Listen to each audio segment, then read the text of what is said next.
اللہ کے گھر سے بلاوا آ جائے تو کوئی رکاوٹ راستہ کھوٹا نہیں کر سکتی۔ لیبیا کے عامر قذافی کا سفر حج یادگار بن گیا۔ عامر قذافی کو ایئرپورٹ پر سیکیورٹی کلیئرنس نہ ملی، طیارہ ان کے بغیر ہی روانہ ہو گیا، لیکن عامر حج پر جانے کے لیے پر امید تھے۔ کچھ دیر بعد طیارہ فنی خرابی کے باعث واپس آیا۔ دوسری بار بھی طیارے نے عامر کے بغیر ہی اڑان بھری، لیکن خرابی کی وجہ سے دوبارہ ہنگامی لینڈنگ کی نوبت آ گئی۔ اس بار پائلٹ کو بھی تسلیم کرنا پڑا کہ عامر کے بغیر پرواز وَلِلَّهِ عَلَى النَّاسِ حِجُّ الْبَيْتِ مَنِ اسْتَطَاعَ إِلَيْهِ سَبِيلًا، اور اللہ کا حق ہے اپنے بندوں پر کہ وہ حج کریں اس کے اس گھر کا جو کوئی بھی استطاعت رکھتا ہو سفر کی۔ اگر زیادہ راہ ہے، خرچہ ہے، جانے آنے کے اخراجات مہیا ہیں، اور یہ کہ آپ پیچھے جن کو چھوڑ کر جا رہے ہیں ان کے لیے بھی اتنے وقت کا جو ہے وہ انتظام ہے کھانے پینے کا، گزارے کا، نان نفقے کا، تو آپ پر حج فرض ہو گئے۔ اب اگر اس فرضیت کے بعد کوئی شخص تاخیر کرتا ہے وہ بڑے گناہ کے اندر مبتلا ہے۔ جیسے ہی فرضیت ہو جائے، پہلا کام جو ہے، پہلا قرض جو ہے، یوں سمجھیے یہ اللہ کا قرض ہے بندوں پر۔ یہ لام جو آتا ہے، لام اور اعلیٰ، لام کسی کے حق کے لیے، اعلیٰ کسی کے اوپر حق ہونا۔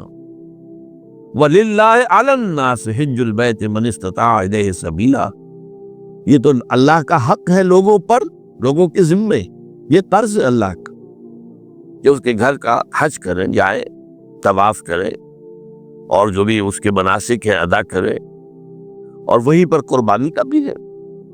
لِيَشْهَدُوا مَنَافِعَ لَهُمْ وَيَذْكُرُوا اسْمَ اللَّهِ فِي أَيَّامٍ مَّعْلُومَاتٍ عَلَىٰ مَا رَزَقَهُم مِّن بَهِيمَةِ الْأَنْعَامِ فَكُلُوا مِنْهَا وَأَطْعِمُوا الْبَائِسَ الْفَقِيرَ، اسی کے اندر جو ہے مناسک کے اندر قربانی بھی ہے۔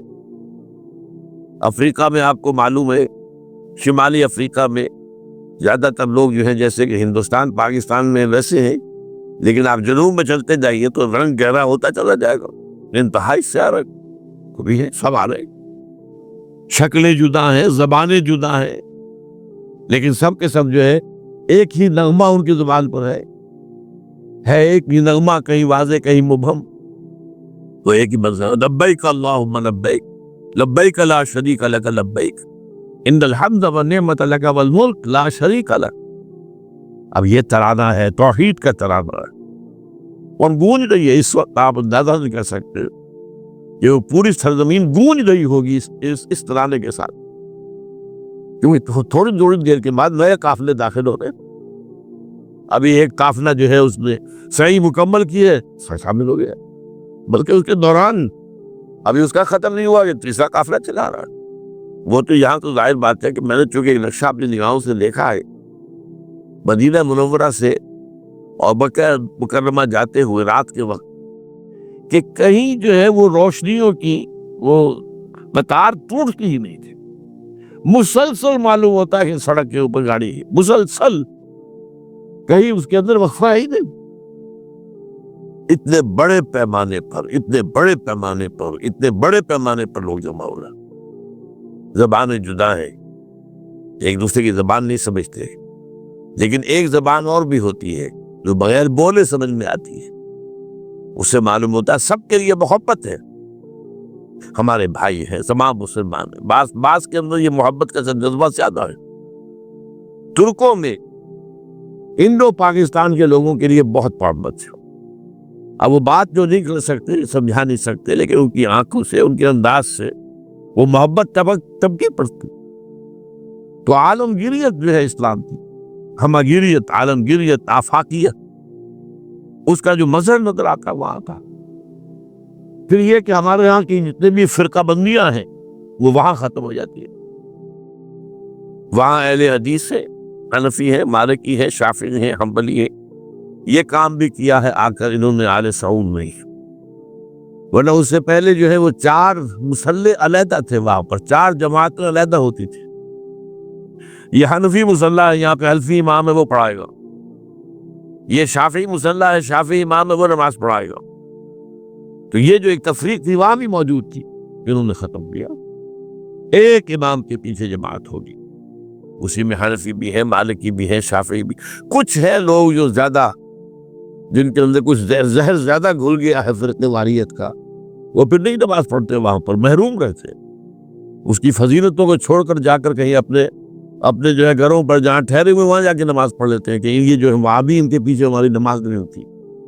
لیکن نہیں، عام طور پر ایسا نہیں ہے. عام طور پر سب لوگ جمع نماز پڑھ رہے. اور ایک سب سے بڑا مشاہدہ جو ہوتا ہے، جو مجھے سب سے پہلے ہوا تھا پہلے حج میں، یہ 1962 کی بات ہے، تو میں نے محسوس کیا یہ نماز کے اندر اختلافات جو ہے اسلام مسلمانوں میں صرف کتنے ہیں کہ جس سے جماعت نہیں ٹوٹتی. اختلافات ہے، رفع یدین ہے یا نہیں ہے، آمین بالجہر ہے یا نہیں ہے، اختلافات تو ہیں، لیکن جماعت نہیں ٹوٹتی. وہ جو ڈرل ہے، ڈرل جیسے کہ ڈرل ہوتی ہے، آرمی ریڈ ہو رہی ہے، وہ ڈرل ختم نہیں ہوتی. ایسا نہیں ہے. میں نے جب سوچا اگر کسی مسلک کے نزدیک رکوع بھی 2 ہوتے جیسے سجدے 2 ہیں، تو وہ لوگ تو ایک رکوع کے بعد دوسرا رکوع کرتے اور باقی لوگ سجدے میں چلے گئے ہوتے، جماعت ٹوٹ جاتی. یا اگر کسی کے نزدیک ہر رکعت کے اندر جیسے رکوع ایک ہے، سجدہ بھی ایک ہی ہوتا، تو کچھ لوگ تو ایک سجدہ کر کے کھڑے ہو جاتے ہیں اور دوسرے لوگ جو ہے دوسرا سجدہ کر رہے ہوتے ہیں، جماعت ٹوٹ جاتی ہے. تو یہ میں سمجھتا ہوں کہ کس کی حکمت ہے، کس نے یہ طے کیا کہ ٹھیک ہے آپ میں رنگا رنگی بھی ہو، اے ذوق اس چمن کو ہے زیب، اختلاف سے اختلاف بھی ہے، رفع یدین بھی ہو رہا ہے، آمین بالجہر بھی ہو رہا ہے، نہیں بھی ہو رہا ہے، سب کچھ ہے، لیکن وہ اجتماعیت نہیں ٹوٹ رہی ہے. یہ وہ یوں سمجھیے کہ یہ زندہ معجزہ ہے اسلام کا کہ 1400 برس بیت گئے ہیں اور کتنے بڑے علاقے میں یہ اسلام پھیلا ہے، اور یہ کہ مختلف مسالک وجود میں آئے، اس میں کوئی شک نہیں ہے. حنفی ایک علاقے کے اندر آپ کو ملیں گے صرف شافعی، ہندوستان کا بھی مغربی ساحل کے صرف شافعی ملیں گے آپ. اس سے آگے آپ جائیے تو یہ عرب تاجروں کے ذریعے سے ایمان لائے ہیں، یہ لوگ سری لنکا کے لوگ ہیں، انڈونیشیا کے لوگ ہیں، ملیشیا کے لوگ، سب شافعی ہیں. ہندوستان میں چونکہ اوپر سے شمال سے آیا ہے اسلام، یہ ترکوں کے ذریعے سے آیا ہے، اور وہ کٹر حنفی تھے، یہاں حنفیت آئی. ترک جو ہے کٹر حنفی، یہ ترکی تو تھے جو آئے تھے. یہ کون تھا؟ محمود غزنوی کون تھا؟ سبکتگین کون تھا؟ الپتگین کون تھا؟ بختیار کاکی کون تھا؟ قطب الدین بختیار، یہ کون تھے؟ سب ترک. اور ترک میں کون؟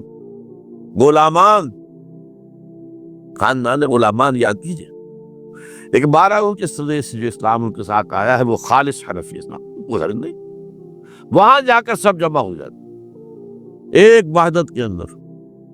تو یہ چند مشاہدات وہاں کے ہوتے ہیں جو ہماری ظاہری آنکھوں کو بھی نظر آ جاتے ہیں، جس کا کہ قلب کے اوپر بڑا گہرا اثر پڑتا ہے.